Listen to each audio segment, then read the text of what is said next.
Hola, bienvenidos. Hoy les voy a hablar de resiliencia para la vida. Y por ello hemos invitado a un experto, a Henry Peralta, que es magíster en educación, es profesor universitario y es experto en el tema de reducción de desastres en nuestro país y también con una experiencia internacional. Esa experiencia de más de 20 años en las aulas, en el territorio, él ha querido plasmarla en sus libros, en conferencias, en Colombia y en el mundo, pero también en su emprendimiento personal, del cual les vamos a hablar también en esta entrevista. Henry, bienvenido. Gracias, Gildardo, por esta oportunidad que tenemos para conversar sobre un tema poderoso, un tema nuevo, que es la resiliencia, que yo considero que es la gran oportunidad para llevar a todas las personas que nos están viendo y nos están escuchando esta temática como una oportunidad para que lo incorporen dentro de la vida cotidiana. La resiliencia entendida como base fundamental de la sostenibilidad en un mundo en riesgo. Pero empecemos por decir cuál es el significado, Henry, de esa palabra tan de moda, tan mencionada, pero quizá a la que pocos pueden buscarle un significado esencial. Para yo explicar el concepto de resiliencia, yo quiero contarles una anécdota. Hace unos años estaba con mi contertulia y colega Amparo Velázquez. Estábamos caminando coautora de uno de sus libros. Coautora del libro Resiliencia, precisamente. Sí. Íbamos caminando por un parque y estábamos precisamente tratando de definir de qué manera podemos llevar de manera pedagógica el concepto de resiliencia a la gente. Coincidencialmente vimos que en ese momento un pequeño colibrí venía muy rápido, venía como cayendo. Este colibrí se da un golpe muy fuerte en el piso, cayó al lado de nosotros. Nosotros intentamos ayudarlo. Cuando de repente sucede algo inesperado, inmediatamente el colibrí levanta vuelo y desaparece. Entonces ese hecho que vivimos se resume todo. Nos dio la respuesta a lo que estábamos buscando. La resiliencia es la capacidad de resistir y volver a tomar vuelo. Eso significa que ese concepto hoy que se ha puesto de moda y que está hasta difícil de pronunciar, ¿no? Es difícil de pronunciar. Tratemos de pronunciar resiliencia y digamos que es bastante difícil. Sin embargo, es un concepto que consideramos poderoso para empezar a generar cambios. La resiliencia normalmente de uso cotidiano es planteada como recuperación, pero nosotros decimos que la resiliencia no es solo recuperación. Incluso se asocia más como el conflicto armado, ¿no? Sí, se asocia más a esos temas de conflicto. De víctimas de conflicto, pero ahora estamos viendo que la resiliencia puede ser aplicada a la cotidianidad de la vida. Entonces vemos ahí, por ejemplo, que la resiliencia no solamente es recuperarse de un conflicto o de un trauma, sino que la resiliencia es resistencia, la resiliencia es adaptación y la resiliencia es preparación. Entonces estamos viendo que el concepto de resiliencia se vuelve poderoso cuando lo usamos antes de que nos ocurran las crisis. En uno de sus libros, el primero escrito por usted, Henry, sobre el tema de resiliencia para la vida, pues usted plantea que para comprender la resiliencia hay que entender el riesgo. Y yo imagino que usted se refiere a cómo en los gobiernos locales, en municipios muy apartados, vivimos de espalda a los riesgos. Nos olvidamos que esto puede pasar y que a veces las consecuencias de un desastre son más generadas por la falta de estar preparados que por el mismo fenómeno natural, ¿no? Sí, para explicar esto, podemos tomar la analogía que planteaba Ulrich Beck, que escribió La ciudad del riesgo, donde dice que el riesgo se puede considerar de tres maneras distintas: con negación, es decir, aquí no pasa nada; con indiferencia, eso no es problema mío, es problema del gobierno, es problema del otro. Dos escenarios muy peligrosos. Sí, o con cambio. Entonces, cuando decimos nosotros que para comprender la resiliencia y comprender el riesgo, hay que tomar posición, específicamente porque el riesgo normalmente es asociado a un elemento negativo, ¿sí?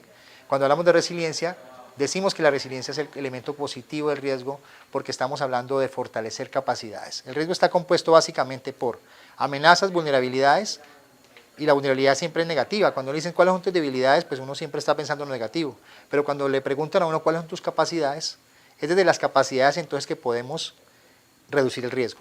Henry, ¿cómo hacer para cambiar ese chip de los alcaldes, de los secretarios de gobierno, de las organizaciones, de la misma comunidad, que generalmente dicen ante los eventos naturales no hay nada que hacer? Esa es una frase, una limitante que siempre hay. Y lo otro es que definitivamente no están preparados con ese aspecto preventivo frente a un desastre natural. Sí, bueno, fíjate que frente a lo que estás diciendo,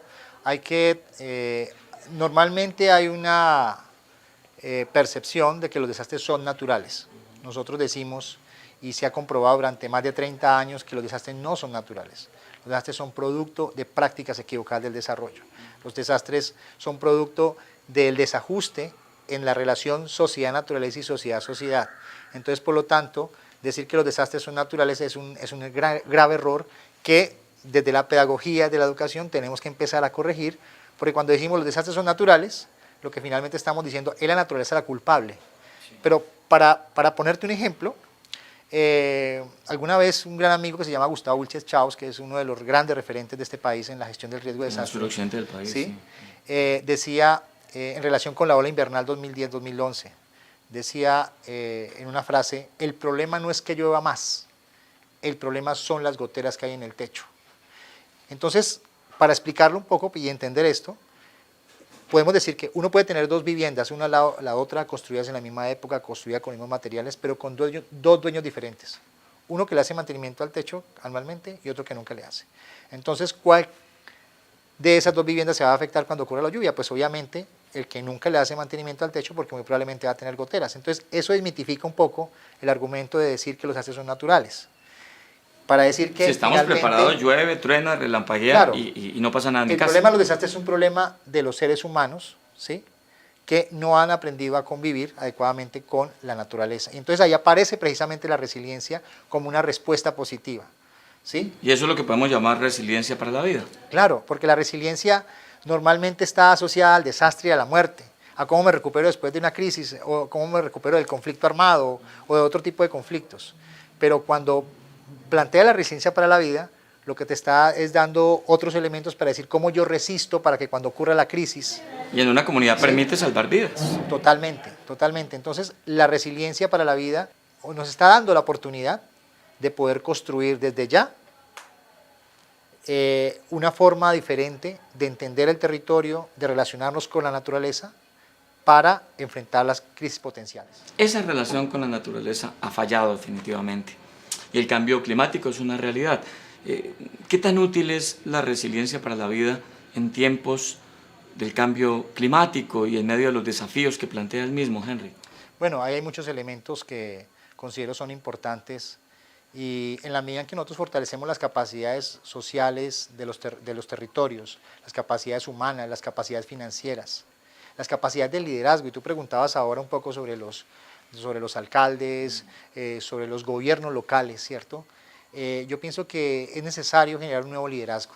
Es necesario que porque hay que partir de lo local para poder ir a lo global, ¿no? Claro, partir de lo local para ir a lo global, pero hay un elemento fundamental que yo considero entre la resiliencia.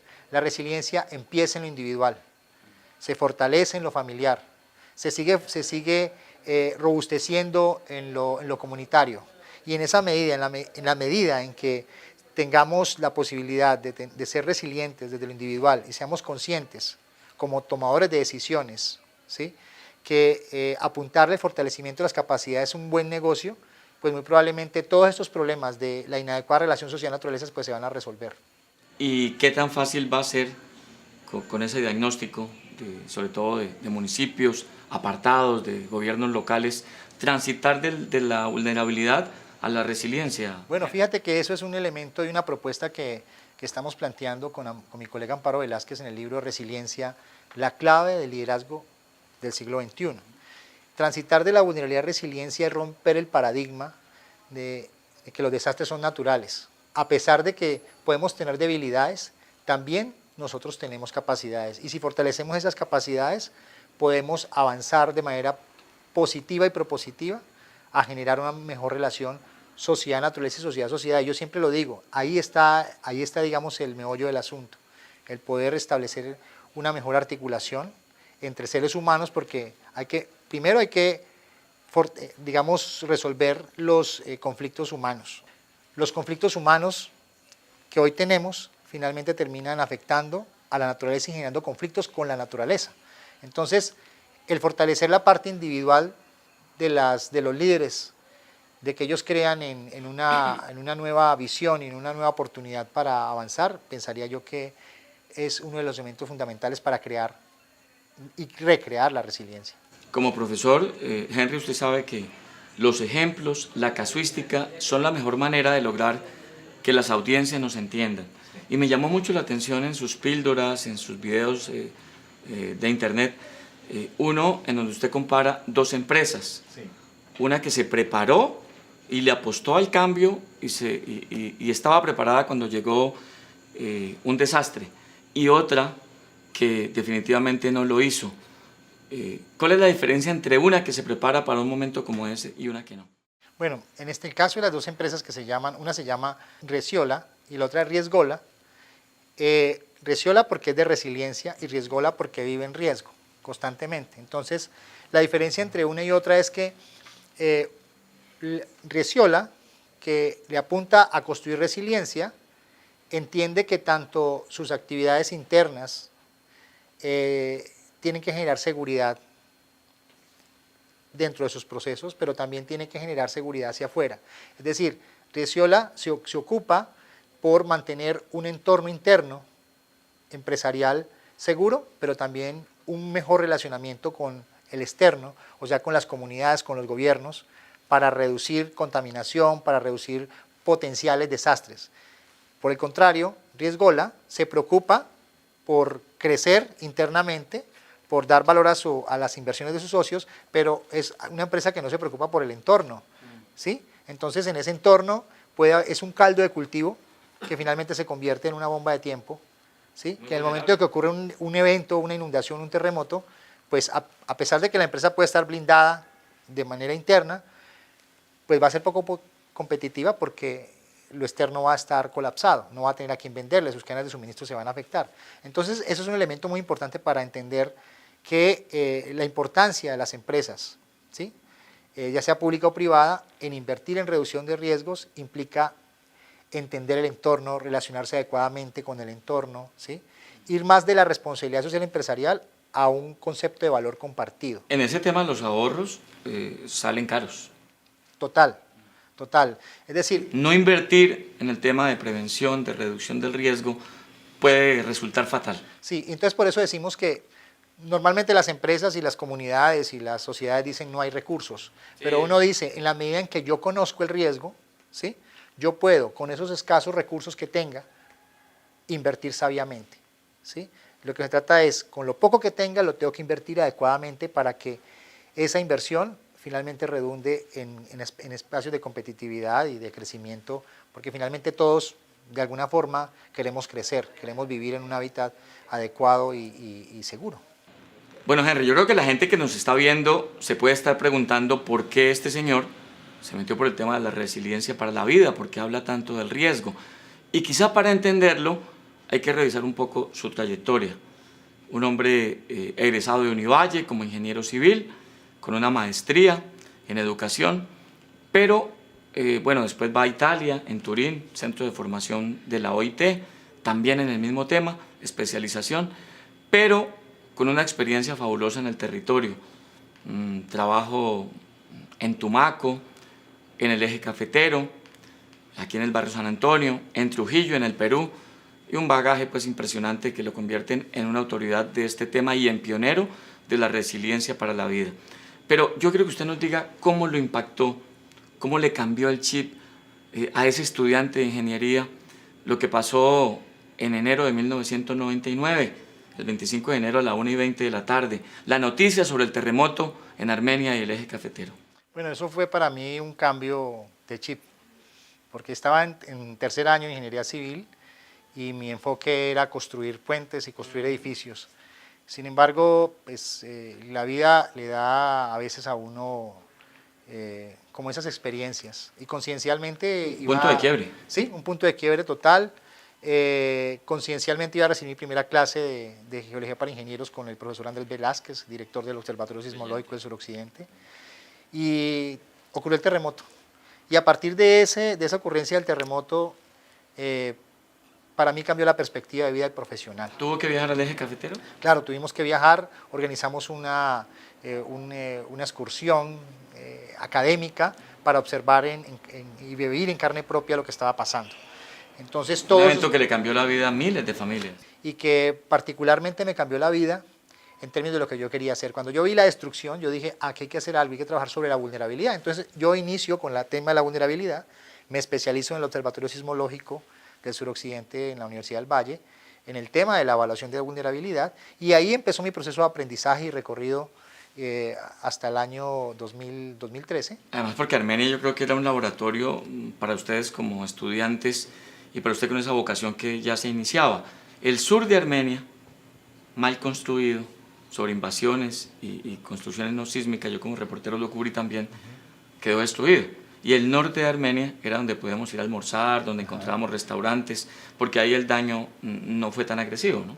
Sí, nosotros decimos normalmente cuando hacemos evaluaciones de riesgo que los terremotos nos dan la posibilidad de trabajar en laboratorios a escala real. Y este evento, digamos, nos impactó y pues fue un evento que finalmente transformó muchas vidas, como les decía, incluida la mía en términos de lo que yo quería hacer como profesional, y me dediqué a la gestión del riesgo de desastre con grandes aprendizajes en el Observatorio Sismológico, con el profesor Hans Meyer, con Jorge Mendoza y, bueno, y otros colegas. Nos decían que la ciencia no tiene sentido si no tiene una relación con lo social. Entonces éramos unos técnicos, ingenieros, geólogos, Con una vocación con social vocación impresionante. social impresionante, y eso me marcó mucho, porque luego de eso, pues, yo dije, ya sé lo técnico, ahora tengo que complementar con la parte humana, y Además ahí porque estudié la maestría en yo educación. creo que las cosas que uno hace tienen que tener un sentido profundo de la vida, ¿no? Sí, y eso era lo que yo estaba buscando, y creo que lo encontré porque he venido desarrollando este proceso. Soy muy agradecido del Observatorio Sismológico porque fue mi escuela y ha sido la escuela de mucha gente, y hemos logrado impactar de manera positiva. Entonces pasé de la vulnerabilidad, de evaluar las debilidades de los territorios, a la resiliencia, a la capacidad, porque dije, tenemos que avanzar hacia cosas más propositivas, y considero que fortalecer la resiliencia sobre la capacidad es hacia donde debemos ir, porque es algo más que construye. Y ha hablado usted del OSO, del Observatorio Sismológico del Suroccidente Colombiano, que yo creo que usted lo marcó en su vida profesional, al lado de maestros como Hans Meyer, como Andrés Velázquez, como Mendoza. ¿Qué tan importante fue el observatorio en su formación, Henry? Bueno, fue importantísimo porque vale la pena decir que el Observatorio Sismológico fue la primera red sismológica moderna del país, Sí, y local, un referente, y además de eso, podemos decir que ellos fueron miembros fundadores de la Red de Estudios Sociales en Prevención de Desastres de América Latina, que son los que han marcado la pauta del tema desde lo conceptual. Además fueron Premio Mundial Sasakawa en 1997, y un grupo sui generis porque no solamente trabajaban lo técnico, sino también la parte social. Y ahí fue en ese espacio donde yo me formé o me deformé desde lo ingenieril, pero también desde lo social, y eso es lo que me ha servido para seguir impulsando estos temas ya en otros espacios.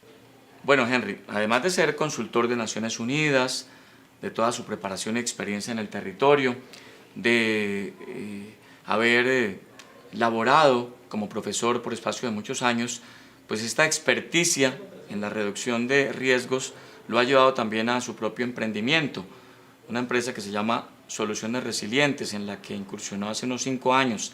¿Cuál es el portafolio que ofrece? ¿Cómo lo buscan?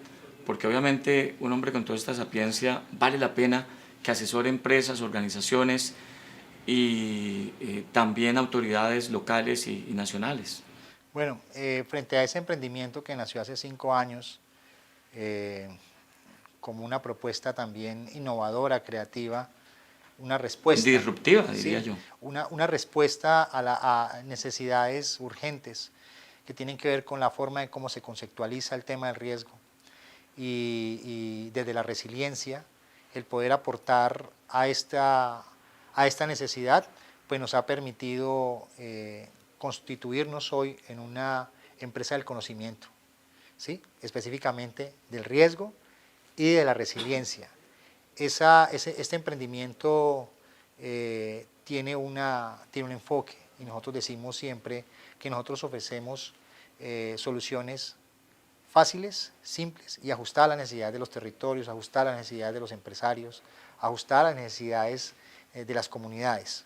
Entonces es una propuesta que rompe un poco los esquemas normales de estos emprendimientos para ponerlo a disposición de la sociedad, ¿sí? De las comunidades y el sector empresarial que lo necesite. ¿Cómo pueden organizaciones, alcaldes, secretarios de gobierno, comunidades buscarlo en sus redes sociales, Henry? Bueno, me pueden buscar como Henry Adolfo Peralta Buritica en Facebook, ¿sí?